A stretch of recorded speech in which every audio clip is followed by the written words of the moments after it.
Back to news. TDP assembly Lok Sabha జాబితాలు విడుదలయ్యాయి. 11 మంది అసెంబ్లీ అభ్యర్థులతో మూడో జాబితా విడుదలైంది. 13 మందితో ఎంపీ అభ్యర్థుల తొలి జాబితా విడుదల చేసింది టీడీపీ.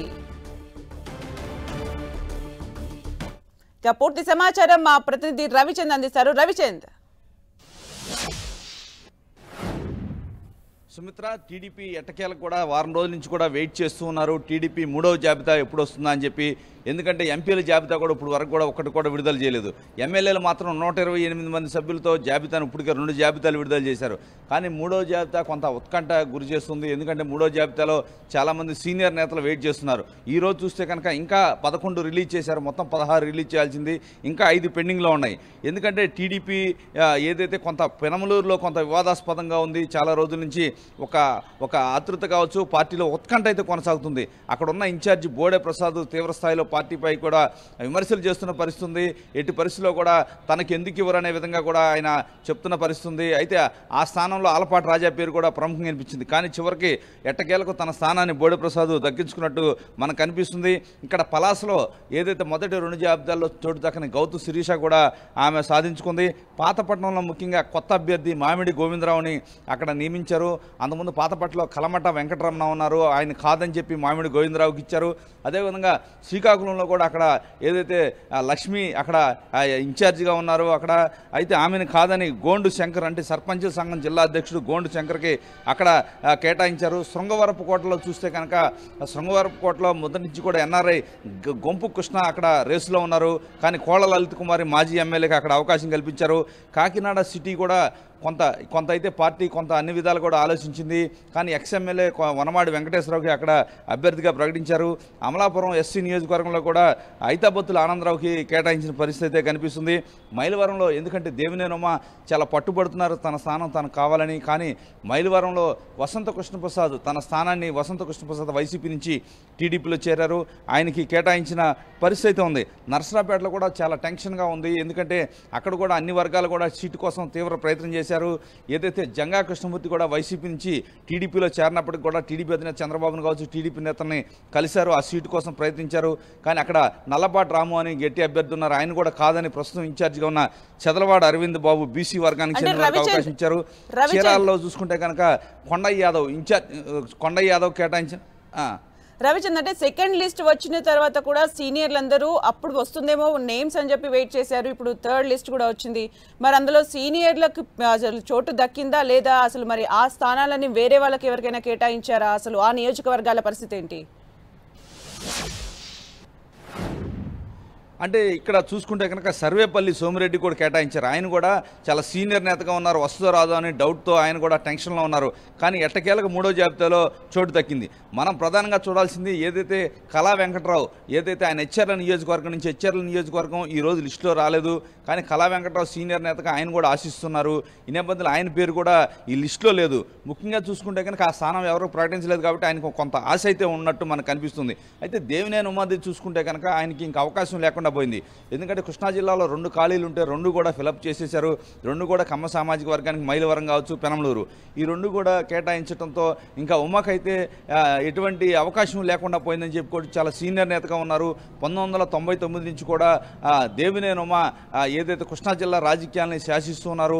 మొదటిసారిగా ఆయన అప్పటి నుంచి చూసుకుంటే మొదటిసారి టికెట్ దక్కకపోవడం అనేది ఉమ్మకి కొద్దిగా కృష్ణా జిల్లా రాజకీయాల్లో సంచలనమైన విషయంగా మనం భావించాల్సి ఉంటుంది.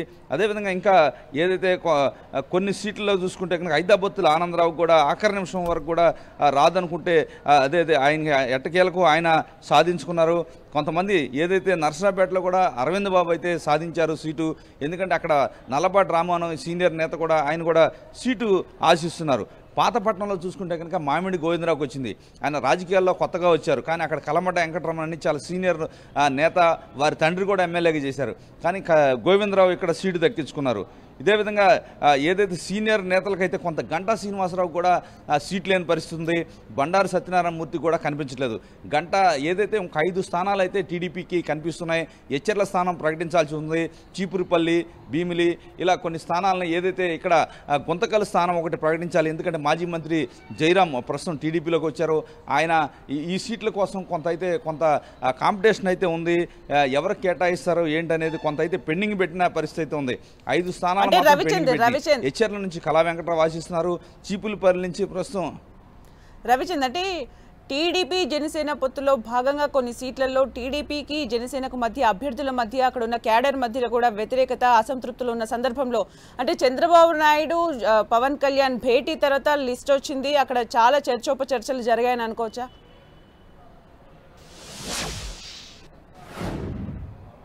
అంటే కొంత టీడీపీ జనసేన పొత్తులో కొన్ని అంశాలు తెరపైకి వచ్చినప్పటికీ వాటికి సంబంధించి ఏమి ఇక్కడ అదే పెద్ద ప్రాధాన్యత అయితే కనిపించట్లేదని చెప్పుకోవచ్చు. ఎందుకంటే ఈరోజు ప్రకటించిన వాటిలో జనసేనకు లింక్ అయిన సీట్లు అయితే మనకు కనిపించట్లేదు. ఏదైతే మిగిలిన 5 కూడా కొన్ని ఉన్నాయి. ఏదైతే జనసేన లింక్ మనకు భీమిలో ఒకటి కనిపిస్తుంది. ఎందుకంటే పెందుర్తి జనసేన కేటాయించారు, పెందుర్తి బదులు భీమిలు తీసుకొని పెందుర్తి టీడీపీ కేటాయించాలనేది ఒక ఆలోచనగా మనకు కనిపిస్తుంది. అయితే నిన్న టీడీపీ అధినేత చంద్రబాబుతో పవన్ కళ్యాణ్ కూడా ఈ అంశాలు చర్చించారు. రాయలసీమలో కూడా తిరుపతికి సంబంధించిన సీటు కూడా మార్చుకునే విధంగా కూడా అదేవిధంగా పోలవరం సీట్ల విషయంలో కొంత మార్పులు చేర్పులు ఉండాలని చెప్పి భావించారు. కానీ ఈ లిస్టు చూస్తే కనుక అలా అనిపించట్లేదు. అదే ముఖ్యంగా ఎంపీ లిస్టు కూడా ఇక్కడ ప్రధానంగా మనం చర్చించుకోవాల్సిన ఇది కనిపిస్తుంది. దాదాపు 13 స్థానాలు అయితే ఎంపీల లిస్టు అయితే మనకి కనిపిస్తుంది. చాలా ఈ బాపట్ల విషయంలో చూసుకుంటే కనుక ఇక్కడ అనూహ్యంగా బాపట్ల కృష్ణప్రసాద్, ఎందుకంటే ఐపీఎస్ అధికారి, మాజీ మంత్రి సమంతకమణి అల్లుడు, ఆయన తెలంగాణలో కూడా బీజేపీ నుంచి వరంగల్ స్థానానికి చివరి వరకు ప్రయత్నించారు. కానీ ఆయనకి అక్కడ దక్కకపోవడంతో ఆఖరి నిమిషంలో టీడీపీ నుంచి ఆంధ్రాలో ఇక్కడ బాపట్ల పార్లమెంటు స్థానానికి వచ్చారు. బాపట్ల స్థానానికి గురించి కూడా చాలామంది టీడీపీ ఎస్సీసీఎల్ ఎంఎస్ రాజుకి ఖరారైందని కూడా ప్రచారం జరిగింది. ఉండవల్లి శ్రీదేవి కూడా ఇక్కడ ఆశించారు. కానీ ఇక్కడ కృష్ణప్రసాద్ అయితే ఆయన స్థానాన్ని చేజిక్కించుకున్నారని చెప్పుకోవచ్చు. ఏలూరులో కూడా మనం చూసుకుంటే కనుక యనమల రామకృష్ణుడు అల్లుడు ఇక్కడ ప్రధానంగా పుట్ట మహేష్ యాదవ్ ఇక్కడ ఆయన దక్కించుకున్నారు ఏలూరులో బీసీ కోటాలో. ఎందుకంటే పుట్ట మహేష్ యాదవ్ తండ్రి కూడా మైదుకూరు నియోజకవర్గ అసెంబ్లీ ఇన్ఛార్జి అభ్యర్థిగా ఉన్నారు. అక్కడ మైదుకూరు నుంచి టీటీడీ చైర్మన్గా కూడా గతంలో పనిచేశారు. ఈ విధంగా చూసుకుంటే బాలకృష్ణ చిన్నల్లుడు మతుకుమల్లి భరత్ కూడా విశాఖపట్నం స్థానం దక్కింది. అదే గంటి హరీష్ అని ఏదైతే గంటి బాలయోగి కుమారుడు మాజీ స్పీకర్ లోక్సభ మాజీ స్పీకర్ బాలయోగి కుమారుడు గంటి హరీష్ మాధురికి కూడా ఇక్కడ స్థానం దక్కిందని చెప్పుకోవచ్చు. అదేవిధంగా ఎన్ఆర్ఐ పెమ్మసాని చంద్రశేఖర్ కూడా ఇక్కడ గుంటూరు నుంచి స్థానం దక్కింది. లావు శ్రీకృష్ణదేవరాయలకి ఇక్కడ అవకాశం కల్పించారు. అయితే దగ్గుమళ్ళ ప్రసాద్ అని ఎన్ఆర్ఐ బాపట్ల సీట్ ఆశించారు. కానీ ఆయనకి చిత్తూరు స్థానాన్ని దక్కింది. మరీ ముఖ్యంగా ఏదైతే కర్నూలు నుంచి బస్తీపాటి నాగరాజు అక్కడ ఒక ఎంపీటీసీగా ఉన్నారు. కానీ ఆ రియల్టర్ ఆయన ఆర్థికంగా బలవంతుడు. ఏదైతే బీసీ నుంచి కుర్బ సామాజిక వర్గం నుంచి ఆయన ఉన్నారు. ఆయన బస్తీపాటి నాగరాజుకి అక్కడ అవకాశం దక్కింది. అదేవిధంగా హిందూపురం నుంచి ముందుగా అందరూ అనుకున్నట్టు కూడా బీకే పారసారథి, ఎందుకంటే పెనుగొండ అసెంబ్లీ స్థానాన్ని అతనికి ఇవ్వలేకపోయారు. ఈ నేపథ్యంలో పార్లమెంట్ స్థానాన్ని కేటాయించారు. నంద్యాల పార్లమెంట్ నుంచి కూడా బైరెడ్డి రాజశేఖర రెడ్డి కుమార్తె మొన్ననే టీడీపీలో చేరారు. ఆమెని అభ్యర్థిగా ప్రకటించారు. అదేవిధంగా వేమిరెడ్డి ప్రభాకర్ రెడ్డి మొన్ననే టీడీపీలో చేరారు. ఆయన నెల్లూరు నుంచి రేసులో ఉన్నారు. కానీ ఇక్కడ ఒంగోలు నుంచి తండ్రి కుమారుల్లో ఏదైతే మాగుంట శ్రీనివాసరెడ్డి మాగుంట రాఘవరెడ్డి ఇద్దరులో కొంత అండర్స్టాండింగ్ కొంత చర్చ జరుగుతుంది. సెకండ్ లిస్ట్ ఒక మిక్స్డ్ బ్యాగ్ లాగా ఉండింది. మహిళలు ఉన్నారు, బీసీ సామాజిక వర్గం, ఇలా సామాజిక అంశాలు అన్నీ ఉన్నాయి. ఇక థర్డ్ లిస్ట్ని కనుక చూస్తే ఏమని చెప్పొచ్చు, అట్లాగే ఎంపీ సీట్స్ని కూడా పరిగణలోకి తీసుకుంటే ముఖ్యంగా స్ట్రాటజీస్ అంటే అభ్యర్థుల సీనియారిటీయా లేకపోతే ప్రజల్లో వాళ్ళకున్న క్యాడరా, ఇవన్నీ పరిగణలోకి తీసుకుంటే ముఖ్యంగా టీడీపీ వ్యూహం ఏం కనిపిస్తోంది? అంటే టీడీపీ ప్రధానంగా ఎంపీల విషయంలో చూసుకుంటే కనుక ప్రజల్లో పలుకుబడి ఉన్న వాళ్ళకి ప్రాధాన్యత ఇచ్చారు. ఇప్పుడు కింజారు రామ్మోహన్ నాయుడు చూస్తే కనుక ఆయన 3వసారి రంగంలోకి రాబోతున్నారు. ఆయన 2 సార్లు కూడా గెలిచారు. ఆయన అభ్యర్థిత్వం పార్టీకి చాలా పాజిటివ్గా ఉంటుందంటున్నారు. భరత్ కూడా గతంలో పోటీ చేశారు. హరీష్ మాధుర్ కూడా పోటీ చేశారు. పుట్ట మహేష్ యాదవ్ బలహీన వర్గాలకు చెందిన వ్యక్తి, కొంచెం చదువుకున్న వ్యక్తి, పేరు ప్రఖ్యాతులు ఉన్న వ్యక్తి. యనమల రామకృష్ణుడు అల్లుడైనప్పటికీ కూడా అన్ని క్వాలిటీస్ ఉన్నాయని చెప్పి టీడీపీ వర్గాలు చెప్తున్నాయి. పుట్ట మహేష్ యాదవ్ అదేవిధంగా ఎన్ఆర్ఐ చూసుకుంటే కనుక ఇక్కడ గుంటూరు నుంచి పెమ్మసాని చంద్రశేఖర్ అమెరికాలో ఒక పేరు ప్రఖ్యాతులు సంపాదించిన వ్యక్తి, అనేక వ్యాపారాల్లో బిజినెస్ మ్యాన్గా సక్సెస్ఫుల్ బిజినెస్ మ్యాన్గా పేరు తెచ్చుకున్నారు. కేసినేని శివనాథ్ చిన్ని ఉన్నారు. ఏదైతే అన్నాదమ్ముళ్ళ గొడవ విజయవాడలో అందరికీ తెలిసిందే. ఈ నేపథ్యంలోనే కేసినేని నాని బయటికి వెళ్ళిపోవడం జరిగింది. అప్పటి నుంచి కూడా ఆయన చాలా కాలం 2 సంవత్సరాల నుంచి కూడా విజయవాడ కేంద్రంగా పనిచేస్తున్నారు. ఇక్కడ కూడా పేరు ప్రఖ్యాతులు సంపాదించుకున్నారు. బాపట్ల విషయానికి చూసుకుంటే టి కృష్ణప్రసాద్ ఏదైతే ఐపీఎస్ ఆఫీసర్, తెలంగాణలో రిటైర్డ్ ఐపీఎస్ ఆఫీసర్. ఆయన పేరు ప్రఖ్యాతులు ఉన్నాయి. సమంతకమణి, మాజీ మంత్రి సమంతకమణికి అల్లుడు. ఆయన కూడా వ్యక్తిగతంగా ఇమేజ్ ఉంది. భారతీయ జనతా పార్టీలో చాలా కాలంగా పనిచేస్తున్నారు. వరంగల్ స్థానానికి ఆయన అభ్యర్థిగా కూడా దాదాపు ఖరారు చేసిన పరిస్థితిలో అక్కడ ఆఖరి నిమిషంలో అడ్జస్ట్మెంట్స్లో భాగంగా వేరే వ్యక్తికి ఇవ్వాల్సి వచ్చింది. అందువలన ఆంధ్రప్రదేశ్కి వచ్చారు. టీడీపీలో ఆయన ఆశించారు, కొద్దిగా ఆయనకు కూడా అవకాశం కల్పించారు. దగ్గుమళ్ళ ప్రసాదరావును చూస్తే కనుక చిత్తూరుకి రేసు ఆయనకి కేటాయించారు.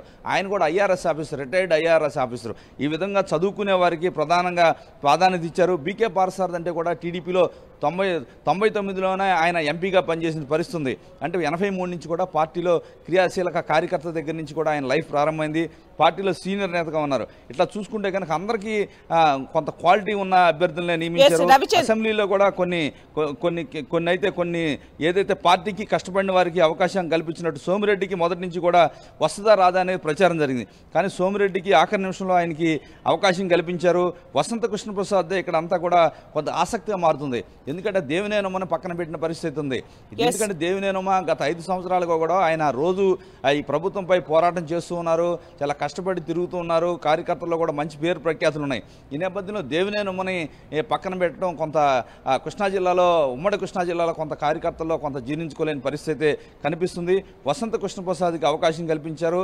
కొంత ఏదైతే కొత్త పాత కలయికలతో ఇది మనకు కనిపిస్తుంది. బలహీన వర్గాలు బీసీల అభ్యర్థులు గౌతు శిరీష కావచ్చు, మామిడి గోవిందరావు, గోండు శంకర్, కోళ్ళ లలిత కుమారి, వెంకటేశ్వరరావు, వనమాడి వెంకటేశ్వరరావు, చదలవాడ అరవింద్ బాబు, కొండయ్య యాదవ్ అంటే బీసీ అభ్యర్థులు కూడా మనకి ప్రాధాన్యత ఇచ్చినట్టు మనకి కనిపిస్తుంది. ఎక్కువ శాతం మంది బీసీలకి అవకాశం కల్పిస్తున్నారు. చంద్రబాబు మొదటి నుంచి సామాజిక న్యాయానికి పెద్దపీట వేస్తున్నారు. సీనియర్స్ విషయానికి వస్తే కళా వెంకట్రావు హెచ్చర్లకు సంబంధించి ఇంకా ప్రకటించలేదు కాబట్టి అది కాసేపు పక్కన పెట్టేస్తే దేవినేని ఉమ, గంటా శ్రీనివాసరావు సెకండ్ లిస్ట్ వచ్చిన రోజే తన అనుచరులతో సమావేశం నిర్వహించిన సందర్భాన్ని మనం చూసాం. మరి థర్డ్ లిస్ట్ లో కూడా వాళ్ళ నేమ్స్ లేవు. వాళ్ళ నియోజకవర్గాలు కూడా వేరే వాళ్ళకి ఇవ్వడం జరిగింది. మరి ఇప్పుడు ఈ సీనియర్స్ ఏం చేయబోతున్నారు అనేది ఇక్కడ బిగ్గెస్ట్ క్వశ్చన్ గా కనిపిస్తుంది. రవిచంద్ అంటే గంటా శ్రీనివాసరావు విషయానికి వస్తే కనుక ప్రధానంగా ఆయనకి పార్టీ మొదటి నుంచి చెప్తుంది విజయనగరం జిల్లా చీపురుపల్లిలో పోటీ చేయమని చెప్పింది. అయితే మొదట తన అయిష్టత వ్యక్తం చేశారు. అయితే ఇప్పుడు వస్తున్న సమాచారం ఏంటంటే ఆయన చీపురుపల్లి విషయంలో కొంత క్లారిటీతోనే ఉన్నారు. ఆయన వెళ్ళడానికి అధినేతకి చెప్పారు, నేను వెళ్ళడానికి సిద్ధంగానే ఉన్నారని అయితే చెప్తున్నారు. అందుకని కొంత సమయం కావాలన్నారు. అందుకని మొదటి జాబితాలో ఈ జాబితాలో 3వ జాబితాలో ప్రకటించలేదు. 1-2 రోజుల్లోనే ప్రకటించే అవకాశం ఉంది. ఆయన గంటా శ్రీనివాసరావు అయితే చీపురుపల్లిలో పోటీ చేయడానికి సుముఖంగా ఉన్నారని చెప్తున్నారు. అయితే బండారు సత్యనారాయణమూర్తి కూడా కొంత పార్టీకి దూరంగా ఉన్నారు. ఎందుకంటే ఆయన కోరిన పెందుర్తి గతంలోనే జనసేనకు వెళ్ళింది. ఆయన కూడా ఆల్టర్నేటివ్ ఏమైనా ఇస్తారని ఆలోచించారు. ఆయన దూరంగా ఉన్న పరిస్థితి అయితే కనిపిస్తుంది. ఇప్పుడు ఎట్లా వచ్చి దేవినేని ఉమ పరిస్థితి ఏ అవకాశం లేకుండా పోయిందని చెప్పుకోవచ్చు. దేవినేని ఉమను అడ్జస్ట్ చేయడానికి కూడా ఏ అవకాశం ఏదైతే మిగిలిన 5 స్థానాల్లో కూడా ఆయనకి ఫిట్ అయ్యే స్థానం అయితే మనకి కనిపించట్లేదు. ఏది ఏమైనా సీనియర్స్ అంటే బండారు సత్యనారాయణమూర్తి కావచ్చు, గండి బాబ్జీ విశాఖలో ఉన్నారు. వారి భవిష్యత్ కార్యాచరణ ఏంటో చూడాల్సిన అవసరం ఉంది. ఎందుకంటే భీమిలి స్థానం మాత్రం ఇప్పటికీ ఎవరికీ కేటాయించలేదు. అది ఒక ప్రతిపాదన అయితే నడుస్తుంది. ఎందుకంటే వీటిలో ఒకటి శ్రీకాకుళం బీజేపీకి కేటాయించారు ఫస్ట్, కానీ ఇప్పుడు శ్రీకాకుళం టీడీపీ అభ్యర్థిని ప్రకటించారు. ఈ నేపథ్యంలో ఆల్టర్నేటివ్గా బీజేపీకి ఏమి ఇస్తారనేది ఒక చర్చ నడుస్తుంది. హెచ్ఆర్ల బీజేపీకి ఇస్తారనేది పార్టీలో ఒక చర్చ నడుస్తుంది. అప్పుడు హెచ్ఆర్ల బీజేపీకి ఇస్తే కనుక కళా వెంకట్రావుని భీమిలు తీసుకొస్తారా అనే ఒక ప్రచారం అయితే జరుగుతుంది. ఈ నేపథ్యంలో ఆఖరి నిమిషంలో 5 స్థానాలు ఉన్నాయి కాబట్టి వీటిలో అడ్జస్ట్మెంట్లు అయితే ఉండే అవకాశం అయితే మనకు ఖచ్చితంగా కనిపిస్తుంది. ఎందుకంటే జనసేన కూడా 1-2 స్థానాలు అడుగుతుంది. ఇదే విధంగా అనపర్తి స్థానాన్ని కూడా బీజేపీ మార్చమని అడుగుతుంది. ఈ నేపథ్యంలో ఏం చేస్తారనేది కూడా ఇంకా చూడాల్సిన పరిస్థితి అయితే కనిపిస్తుంది. 5 స్థానాలకు సంబంధించి ఇంకా అభ్యర్థుల్ని ప్రకటించాల్సిన సందర్భంలో, అలాగే చంద్రబాబు నాయుడు ప్రజల్లోకి వెళ్ళడానికి కూడా మొత్తము సిద్ధమైపోయిన సందర్భంలో అంటే ప్రచారానికి ముందే ఈ 5 మెంబర్స్కి సంబంధించిన లిస్ట్ కూడా వచ్చే ఛాన్స్ ఉందా? అంటే డెఫినెట్గా ఉంది. ఎందుకంటే రేపు టీడీపీ ఒక వర్క్షాప్ నిర్వహిస్తుంది. ఎన్నికల మేనేజ్మెంట్ ఏ విధంగా ఉండాలి, ఎన్నికల్లో ఏ విధంగా ముందుకు వెళ్ళాలి, ప్రత్యర్థుల ప్లాన్స్కి కౌంటర్గా ఏ విధంగా ప్లాన్స్ వేసుకోవాలి, ఒక ఎన్నికల స్ట్రాటజీకి సంబంధించిన రేపు కీలక సమావేశం అయితే టీడీపీ ఏర్పాటు చేస్తుంది. దాంట్లో ఆ పార్టీకి సంబంధించిన అభ్యర్థులందరూ హాజరవుతారు. వారు పోల్ మేనేజర్ ఉంటారు, ప్రతి అసెంబ్లీకి సోషల్ మీడియా మేనేజర్ ఉంటారు, మొత్తం వ్యవహారాలు చూసేవారు 4-5 ఉంటారు ప్రతి నియోజకవర్గానికి. వారందరినీ తీసుకొని ఆ పోటీ చేసే అభ్యర్థి అందరూ ఏదైతే విజయవాడలోని ఒక ప్రైవేట్ ఫంక్షన్ హాల్లో ఒక వర్క్షాప్ పెట్టారు. టీడీపీ అధినేత ఉదయం నుంచి రాత్రి వరకు కూడా అక్కడే ఉంటారు, మొత్తం కూడా తగిన జాగ్రత్త చెప్తారు. ఈలోపే అభ్యర్థులందరినీ ఖరారు చేయాలని ఒక ప్రయత్నం అయితే జరుగుతుంది. ఈ నేపథ్యంలో టీడీపీ ప్రధానంగా చూసుకుంటే ఎచ్చర్లు కావచ్చు, భీమిలి, చీపురుపల్లి, ఇక్కడ ఏదైతే కర్నూలు జిల్లాలోని ఆలూరు ఉంది, ఆలూరు, అదేవిధంగా అనంతపురం జిల్లాలో గుంతకల్లు, ఈ 5 స్థానాల్లో తేల్చాల్సి ఉంది. గుంతకల్లు స్థానాల్లో చూసుకుంటే అక్కడ జయరాం ఉన్నారు, మాజీ మంత్రి జయరాము. ఆయన ఆలూరులో మొన్నటి వరకు ఉన్నారు, వైసీపీ నుంచి మంత్రిగా పనిచేశారు. కానీ చంద్రబాబు ఆయనకి గుంతకల్లో హామీ ఇచ్చారు. కానీ గుంతకల్లో చూసుకుంటే కనుక టీడీపీ మొత్తం కూడా రోడ్డెక్కింది, ఆయనకి ఇవ్వడానికి లేదని ఎదురుదిద్దుతుంది. అదే సందర్భంలో ఆలూరులో కూడా ఎవరికి ఇవ్వాలి, బీసీకి ఇవ్వాలా, ఓసీకి ఇవ్వాలా? ఎందుకంటే అక్కడ కమ్మ సామాజిక వర్గానికి చెందిన వైకుంఠం ఏదైతే శ్రీరాములు కుటుంబ సభ్యులు వైకుంఠం మల్లికార్జున ఉన్నారు, వైకుంఠం జ్యోతి, ఇద్దరు ఏదైతే ఒకే కుటుంబ సభ్యులు పోటీ పడుతున్న పరిస్థితుంది. అదేవిధంగా వీరభద్రగౌడ్ అనే బీసీ అభ్యర్థి కూడా పోటీ పడుతున్నారు. ఈ విషయంలో కూడా అక్కడ ఏం చేయాలనేది ఒక క్లారిటీ రావట్లేదు. ఎందుకంటే అక్కడ ఏదైతే కోట్ల సుజాతమ్మ కూడా ఆ స్థానానికి మొన్నటి వరకు ఇన్ఛార్జిగా ఉన్నారు, ఆమె కూడా నాకు కావాలని పట్టుబడుతుంది. ఆమె కూడా మొన్న హైదరాబాద్లోని చంద్రబాబు నివాసానికి వెళ్ళి నిరసన తెలిపారు ఆమె అనుచరులు. ఈ నేపథ్యంలో ఆ 2 స్థానాలు అక్కడ రాయలసీమలో పెండింగ్ పెడితే మొత్తం 3 కూడా ఉత్తరాంధ్రలో పెండింగ్ పెట్టిన పరిస్థితి మనకి కనిపిస్తుంది. ఈ 5 స్థానాలు కూడా ఒకదానికొకటి ముడిపడి ఉన్నాయని చెప్పి టీడీపీ నేతలు భావిస్తున్నారు. వీళ్ళైనంత తొందరలోనే వాటిని కూడా క్లియర్ చేస్తామంటున్నారు. అయితే పార్లమెంటు స్థానాల్లో కూడా కొంత క్లారిటీ రావాల్సి ఉంది. ఎందుకంటే బీజేపీ నుంచి 1-2 స్థానాలు అడ్జస్ట్మెంట్లు కావాలని కోరుతుంది.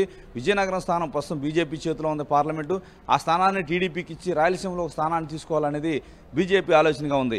ఈ నేపథ్యంలో కొంత ఏదైతే అదేవిధంగా నర్సాపూర్ స్థానం కూడా ఏదైతే రఘురామకృష్ణరాజు టీడీపీ అభ్యర్థి లేదా బీజేపీ అనేది కూడా ఒక స్పష్టత రావాల్సి ఉంది. ఈ నేపథ్యంలో ఒక 5 స్థానాలు ఏదైతే 13 స్థానాలు ఇచ్చారో ఇంకా 4 స్థానాలని పెండింగ్లో పెట్టారు. ఆ 4 స్థానాలు కూడా వీళ్ళని తొందరలో 5 అసెంబ్లీలు 4 పార్లమెంట్ స్థానాలని పెండింగ్లో పెట్టారు.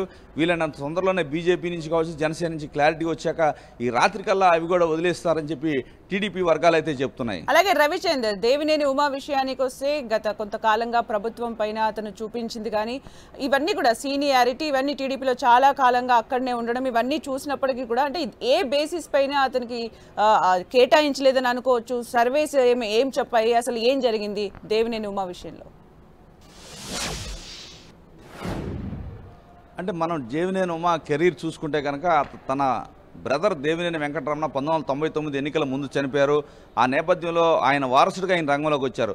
99 నుంచి కూడా నందిగామ నుంచి 2 సార్లు గెలిచారు. అదేవిధంగా మైలవరం నుంచి 2 సార్లు 4 సార్లు వరుసగా గెలిచారు. కానీ 2019లోనే మొదటిసారి ఆయన ఓటమి చెందారు. ఆయనకి టికెట్ రాకపోవడం అనేది కూడా కొంత టీడీపీలో చర్చనీయాంశంగా మారింది. ఎందుకంటే ఆయన సుదీర్ఘకాలం కృష్ణా జిల్లా అధ్యక్షుడిగా ఉన్నారు. ఎందుకంటే కృష్ణా జిల్లాలో ఎవరు పార్టీని అంటే పట్టించుకోకుండా దూరంగా ఉన్నప్పటికీ కూడా దేవినేని ఉమా తను స్వయంగా తనే బాధ్యత తీసుకొని గత 20 ఏళ్ల నుంచి కూడా పార్టీని ముందుకు నడపడంలో కీలక పాత్ర పోషిస్తున్నారు. కృష్ణా జిల్లాలో ప్రతి గ్రామానికి, ఉమ్మడి కృష్ణా జిల్లాలో ప్రతి గ్రామానికి దేవినేని ఉమకి అనుబంధం ఉందని చెప్పుకోవచ్చు. కానీ ఉమకి టికెట్ రాకపోవడంలో అనేక కారణాలు కనిపిస్తున్నాయి. ఎందుకంటే వసంత కృష్ణప్రసాద్ అక్కడ ప్రధానంగా రేసులో ఉన్నారు. వసంత కృష్ణప్రసాద్ వైసీపీ నుంచి టీడీపీలోకి వచ్చారు. ఎందుకంటే టీడీపీ వర్గాలు చెప్పేది ఏంటంటే సర్వేల్లో ఉమా వెనకబడ్డాడు ఏదైతే మైలవరంలో, అందుకే పక్కన పెట్టాము. ఆయన అయితే వసంత కృష్ణప్రసాద్ అయితే ఈజీగా గెలవచ్చు. అయితే దేవినేని ఉమ పెలంనూరు స్థానాన్ని ఆల్టర్నేటివ్గా సూచించినప్పటికీ కూడా ఉమా తిరస్కరిస్తున్నారు. ఎందుకంటే నా స్థానం నాకే కావాలని ఉమా పట్టుబట్టారని చెప్తున్నారు. ఒకవేళ కానీ ఆల్టర్నేటివ్ స్థానాన్ని ఉమా కోరుకుంటే కనుక పెనంలూరు ఇవ్వడానికి చంద్రబాబు సిద్ధంగా ఉన్నారని కూడా వార్తలు వచ్చాయి. కానీ సర్వేలే ప్రధానంగా చెప్తూ ఉన్నారు. సర్వేల్లో వెనకబడ్డారు ఉమా అనే ఒక ప్రచారం అయితే జరుగుతుంది. పార్టీ హైకమాండ్ నుంచి కూడా అదే స్పష్టత వస్తుంది. కొంతమంది సొంత కేడర్లోనే వ్యతిరేకిస్తున్నారని కూడా చెప్తున్నారు. ఎందుకంటే ఉమా ఏదైతే 20 సంవత్సరాల నుంచి ఆయన పక్కన ఉన్నారు, ఎవరు కూడా ఈ 5 ఏళ్లలో ఆయన ఎమ్మట తిరగట్లేదు. కొంత వారే ఆయనకి వ్యతిరేకంగా ప్రచారం చేస్తున్నారు. పార్టీలో కూడా ఉమా అనుచరులు ఒకప్పుడు అనుచరులే ఆయనకి ఒక రకంగా చూసుకుంటే కనుక ఎర్త్ పెట్టారని చెప్పి పార్టీ వర్గాల్లో ఒక చర్చ జరుగుతుంది. వారంతా కూడా ఉమాపై వ్యతిరేక ప్రచారం చేశారని చెప్తున్నారు. పార్టీ ఇవన్నీ పరిగణలో తీసుకున్న మీదట ఉమా అయితే పార్టీలో వ్యతిరేకతతో పాటు ప్రజల్లో కూడా కొంత నెగిటివ్ ప్రభావం ఉంటుందేమని పార్టీ కూడా భయపడింది. ఈ నేపథ్యంలోనే ఆల్టర్నేటివ్ స్థానం ఇవ్వాలంటే ఇస్తామంటే ఉమా ఒప్పుకొని పరిస్థితుంది. ఈ నేపథ్యంలోనే వసంత కృష్ణప్రసాద్కి మైలవరం కేటాయించారు. దేవినేని ఉమకు మాత్రం ఆయన వారికి ఏ స్థానం దక్కని పరిస్థితుంది. మొదటి నుంచి కూడా చెప్తున్నారు దేవినేని ఉమా పార్టీ కోసం పనిచేస్తారని పార్టీ పెద్దలు చాలా కాలం నుంచి చెప్తున్నారు. ఎట్టి పరిస్థితుల్లో కూడా ఉమా విషయంలో చంద్రబాబుకు చాలా కన్సెంట్ ఉంది, ఆయనకి న్యాయం చేస్తారని చెప్పి పార్టీ వర్గాలు అయితే చెప్తున్నాయి. కానీ దీనిపై దేవినేని ఉమ కూడా పెద్దగా రియాక్ట్ అయ్యే అవకాశం కనిపించలేదు. ఎందుకంటే ఆయనకి రాజకీయాల్లో ఎన్ని కష్ట నష్టాలు వచ్చినా కూడా ఏ రోజు కూడా అధినేతపై ఇంతవరకు ఒక మాట కూడా తోలని పరిస్థితుంది. పార్టీ క్రమశిక్షణకి కట్టుబడి ఉండే వాళ్ళలో మొదటి వరుసలో దేవినేని ఉమా ఉంటారని పార్టీ వర్గాలు అయితే చెప్తున్నాయి. మొత్తానికి రాష్ట్ర వ్యాప్తంగా దేవినేని ఉమా అంటే ఈ ప్రభుత్వంపై విరుచుకుపడే వ్యక్తి, చంద్రబాబుకి వీరభక్తుడు అనే పేరుంది. కానీ ఆయనకి టికెట్ రాకపోవడం మాత్రం రాష్ట్ర వ్యాప్తంగా టీడీపీ శ్రేణుల్లో ఒక రకంగా చర్చనీయాంశంగా మారిందని చెప్పుకోవచ్చు. అలాగే రవిచంద్ర అంటే టీడీపీ 13 మంది ఎంపీ అభ్యర్థుల్ని ప్రకటించింది, వైసీపీ ఇప్పటికే ఎంపీ అభ్యర్థుల్ని ప్రకటించింది. ముఖ్యంగా ఏ నియోజకవర్గాలు అంటే వైసీపీకి సంబంధించి స్ట్రాంగ్ అభ్యర్థులు ఉన్న దగ్గర గెలుపు గుర్రాలని ఎవరోని చూస్ చేసిందని అనుకోవచ్చు. అంటే ఇక్కడ ప్రధానంగా మనం చూసుకుంటే కనుక నర్సరాపేట విషయంలో చూసుకుంటే కనుక వైసీపీ నుంచి టీడీపీలో చేరారు లావు శ్రీకృష్ణదేవరాయలు. కానీ అక్కడ పరిస్థితి చూస్తే కానీ అక్కడ వారి నుంచి అనిల్ కుమార్ యాదవ్ ఉన్నారు. అక్కడ ప్రధానంగా పెద్ద పోటీ ఉండే అవకాశం అయితే మనకి కనిపిస్తుంది. అదేవిధంగా చూసుకుంటే కనుక ఏదైతే ప్రధానంగా మతుకుమిల్లి భరత్ ఉన్నారు విశాఖపట్నానికి ఆయన చోరి బొత్స ఝాన్సీ అక్కడ అభ్యర్థిగా ఉన్నారు. బొత్స సత్యనారాయణ ఏదైతే భార్య అక్కడ అభ్యర్థిగా ఉన్నారు బొత్స ఝాన్సీ రాణి. ఆమె గతంలో కూడా విజయనగరంలో ఎంపీగా పనిచేసి ఉన్నారు, బెబ్బిల్లో ఎంపీగా పనిచేసి ఉన్నారు. అదేవిధంగా గుంటూరులో పెమ్మసాని చంద్రశేఖర్ ఉన్నారు. పెమ్మసాని చంద్రశేఖర్కి వ్యతిరేకంగా ఆయనకి కౌంటర్గా అక్కడ ఏదైతే కిలారి రోసయ్య పొన్నూరు ఎమ్మెల్యేగా చేసిన అతను పోటీ పడుతున్నారు. ముఖ్యంగా చూస్తుంటే అతిపెద్ద ఫైట్ ఎక్కడ ఉండే అవకాశం కనిపిస్తుందంటే వేమిరెడ్డి ప్రభాకర్ రెడ్డి నెల్లూరులో ఉన్నారు, కానీ ప్రస్తుతం అక్కడ విజయసాయి రెడ్డి ఉన్నారు. వీరిద్దరి మధ్య ఒక రకంగా ఈ 25 స్థానాల్లో ఇదే గట్టి ఫైట్ అవుతుందని రాజకీయ పరిశీలకులకు భావిస్తున్నారు. వారిద్దరికి గట్టి ఫైట్ అయితే మనకి కనిపిస్తూ ఉంది. ఎట్టి పరిస్థితుల్లో కూడా వేమిరెడ్డి ప్రభాకర్ రెడ్డి, విజయసాయి రెడ్డి ఇద్దరిది చాలా పెద్ద ఫైట్ అవుతుందని చెప్తున్నారు. అదేవిధంగా ఇప్పుడు వరకు కూడా ఒంగోలులో సీటు ప్రకటించలేదు టీడీపీ. మాగుంట కుటుంబానికి దక్కే అవకాశం అయితే కనిపిస్తుంది. మాగుంట కుటుంబం అదేవిధంగా చెవిరెడ్డి భాస్కర్ రెడ్డి ఇది కూడా రాష్ట్రంలో ఎన్నికల్లో అతి పెద్ద ఫైట్ అయ్యే అవకాశం ఉంది. ఈ పార్లమెంట్ ఎన్నికల్లో కనిపిస్తుంది.